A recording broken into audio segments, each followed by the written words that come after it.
Hi viewers, finally we reach Thirthahalli. Yes, ನಮ್ಮೂರಿಗೆ ಬಂದ್ವಿ. ನಾನು ಹುಟ್ಟಿ ಬೆಳೆದ ಊರು ನಮ್ಮೂರೇ ತೀರ್ಥಹಳ್ಳಿ.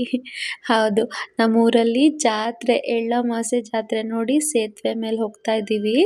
ಇದು ಕುರುವಳ್ಳಿ ಸೇತುವೆ ಅಂತ ಹೇಳ್ತಾರೆ. ಅಂದರೆ ಶ್ರೀ ಜಯಚಾಮರಾಜೇಂದ್ರ ಸೇತುವೆ ಕೂಡ ಆಗಿರುತ್ತೆ ಇದರ ಹೆಸರು. ಸೊ ಇಲ್ಲಿ ನಮ್ಮೂರಲ್ಲಿ ಜಾತ್ರೆ ನಡೀತಾ ಇತ್ತು. ಸೊ ಫುಲ್ ಊರಿಗೆ ಪೇಟೆಗೆಲ್ಲ ಲೈಟಿಂಗ್ಸ್ ಹಾಕಿದ್ರು. ಎಷ್ಟು ಚೆನ್ನಾಗಿ ಕಾಣಿಸ್ತಾ ಇದೆ ಅಲ್ವಾ ಲೈಟಿಂಗ್ಸ್ ಎಲ್ಲ. ಎಳ್ಳಮಾವಾಸ್ಯೆ ಜಾತ್ರೆ ತುಂಬ ಗ್ರ್ಯಾಂಡ್ ಆಗಿ, ತುಂಬ ಜೋರಾಗಿ ನಡೆಯುತ್ತೆ ಇಲ್ಲಿ. ಸೊ ಇಲ್ಲಿ ತೇರು ಬರ್ತಾ ಇತ್ತು ನಾವು ಹೋಗಿದ್ದ ದಿವಸ. ಸೊ ಆ ತೇರನ್ನು ನೋಡೋದೇ ಒಂದು ಚಂದ.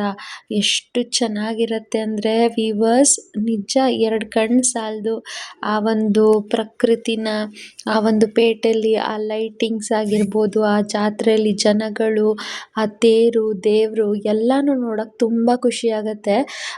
ಇನ್ನೊಂದು ಎಮೋಷನ್ಸ್ ಏನಂದರೆ, ನಾನು ಹುಟ್ಟಿದ್ದೂರು, ನಮ್ಮೂರಿಗೆ ನಾನು ವಾಪಸ್ ಹೋಗಿದ್ದೀನಿ, ಜಾತ್ರೆಗೆ ಹೋಗಿದ್ದೀನಿ ಅನ್ನೋದೇ ಬಹಳ ಖುಷಿಯಾದಂಥ ವಿಚಾರ. ಸೊ ನಾವು ತೇರನ್ನ ನೋಡಿಕೊಂಡು ಅಲ್ಲಿ ಗ್ರಾಮ ದೇವತೆ ಆಗಿರೋಂಥ ಮಾರಿಗುಡಿ ದೇವಸ್ಥಾನಕ್ಕೆ ಕೂಡ ಹೋದ್ವಿ. ನಮ್ಮೂರಿನ ದೇವರು, ಗ್ರಾಮ ದೇವತೆ ಇವರು, ಮಾರಿಗುಡಿ ದೇವಸ್ಥಾನ ಇದು. ಹಾಗೆ ಲೂರ್ದು ಮಾತೆ, ಇದು ನಮ್ಮ ಚರ್ಚು, ನಾನು ಓದಿದ ಸ್ಕೂಲು ಸೈಂಟ್ ಮೇರೀಸ್. ಪೇಟೆ ಎಲ್ಲ ಸುತ್ತಾಡಿಕೊಂಡು ನೆಕ್ಸ್ಟ್ ನಾವು ಮನೆಗೆ ಹೋದ್ವಿ. ಬೆಳಗ್ಗೆ ನಾವು ಪೇಟೆಗೆ ಹೋಗೋಣ, ಜಾತ್ರೆ ಹೋಗೋಣ ಅಂತ ಹೇಳಿ ಬೆಳಗಿನ ಜಾವ ನಾವು ಪೇಟೆಗೆ ಜಾತ್ರೆಗೆ ಅಂತ ಬಂದ್ವಿ. ಆ್ಯಕ್ಚುಲಿ ಇಲ್ಲಿ ರಾಮೇಶ್ವರ ದೇವಸ್ಥಾನ ಇದೆ, ಅದೇ ಮುಖ್ಯ ದೇವಸ್ಥಾನ. ಸೊ ಈ ದೇವಸ್ಥಾನಕ್ಕೆ ನಾವು ಹೋಗಬೇಕು ಅಂತ ಹೇಳಿ ಪೇಟೆಯಲ್ಲಿ ನಾವು ಹೊರಟ್ವಿ, ಜಾತ್ರೆನ ಹಾಗೆ ನೋಡಿಕೊಂಡು. ಸೊ ಈ ಜಾತ್ರೆಯಲ್ಲಿ ತುಂಬ ಜನ ಇದ್ದರು, ಯಾಕಂದರೆ ಇದು 3 ದಿವಸ ಕಂಟಿನ್ಯೂಸ್ ಆಗಿ ನಡೆಯುತ್ತೆ. ಸೊ 3 ದಿನವೂ ಬೆಳಗ್ಗೆ, ಸಂಜೆ, ಮಧ್ಯಾಹ್ನ ಎಲ್ಲ ಟೈಮಲ್ಲೂ ಜನರು ಜಾಸ್ತಿ ಇರ್ತಾರೆ. ಸೊ ಇದೇ ನಮ್ಮ ಮೇನ್ ಮುಖ್ಯ ರಾಮೇಶ್ವರ ದೇವಸ್ಥಾನ, ನಮ್ಮೂರಿನ ದೇವಸ್ಥಾನ. ಸೊ ಇಲ್ಲಿ ಎದುರುಗಡೆನೆ ಪೋಲಿಯೋ ಡ್ರಾಪ್ಸ್ ಹಾಕ್ತಾಯಿದ್ರು ಅವತ್ತು. ನಮ್ಮ ಜಾತ್ರೆಗೆ ಫಸ್ಟ್ ಪೋಲಿಯೋ ಡ್ರಾಪು ನಮ್ಮೂರಿನಲ್ಲಿ, ನಾನು ಹುಟ್ಟಿ ಬೆಳೆದೂರಿನಲ್ಲಿ ಫಸ್ಟ್ ಪೋಲಿಯೋ ಡ್ರಾಪು ನಮ್ಮ ದಾತ್ರಿಗೆ ಹಾಕಿದ್ರು. ನನಗಂತೂ ಭಾಳ ಖುಷಿ ಆಯಿತು. ಅವಳು ಹಾಕಿಸ್ಕೊಂಡ್ಳು ನೀಟಾಗಿ. ಸೊ ಇದಾದಮೇಲೆ ನಾವು ಅಲ್ಲಿ ನದಿ ದಂಡೆ ಹತ್ರ ಹೋಗ್ತೀವಿ. ನದಿ ದಂಡೆ ಹತ್ರನೂ ಫುಲ್ ಲೈಟಿಂಗ್ಸ್ ಮಾಡಿರ್ತಾರೆ. ತೆಪ್ಪೋತ್ಸವ ಇರುತ್ತೆ ಇವತ್ತಿನ ದಿನ ರಾತ್ರಿ.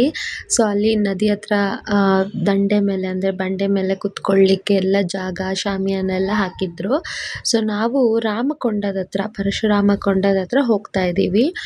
ಸೊ ಆ ಪರಶುರಾಮನ ಕೊಂಡದ ಒಂದು ವಿಶೇಷತೆ ಏನು, ಯಾಕೆ ನಮ್ಮೂರಿನಲ್ಲಿ ಎಳ್ಳಮಾವಾಸ್ಯೆಗೆ ಇಲ್ಲಿ ಬಂದು ತೀರ್ಥ ಸ್ನಾನ ಮಾಡ್ತಾರೆ ಅನ್ನೋದ್ರ ವಿಶೇಷತೆನ ಹೇಳ್ತಾ ಹೋಗ್ತೀನಿ. ಹಾಗೆ ಇಲ್ಲಿ ನೋಡಿ ದಾತ್ರಿ ಎಷ್ಟು ಚೆನ್ನಾಗಿ ನಡ್ಕೊಂಡು ಬರ್ತಾ ಇದ್ದಾಳೆ ದಂಡೆ ಮೇಲೆ.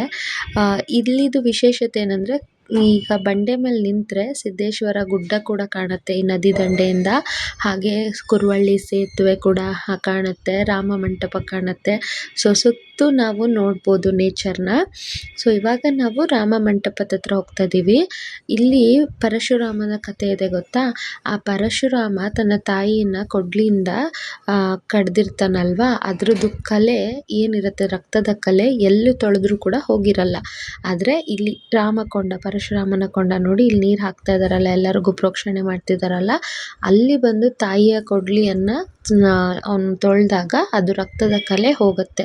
ಸೊ ಹಾಗಾಗಿ ಇಲ್ಲಿನ ಪ್ರತೀತಿ ಏನಪ್ಪ ಅಂತಂದರೆ, ಇಲ್ಲಿ ಬಂದು ನಾವು ತೀರ್ಥ ಸ್ನಾನ ಮಾಡಿದ್ರೆ ನಮ್ಮ ಪಾಪ ಕರ್ಮಗಳೆಲ್ಲ ತೊಳೆದು ಹೋಗುತ್ತೆ ಅನ್ನೋದು ಇಲ್ಲಿನ ವಿಶೇಷತೆ.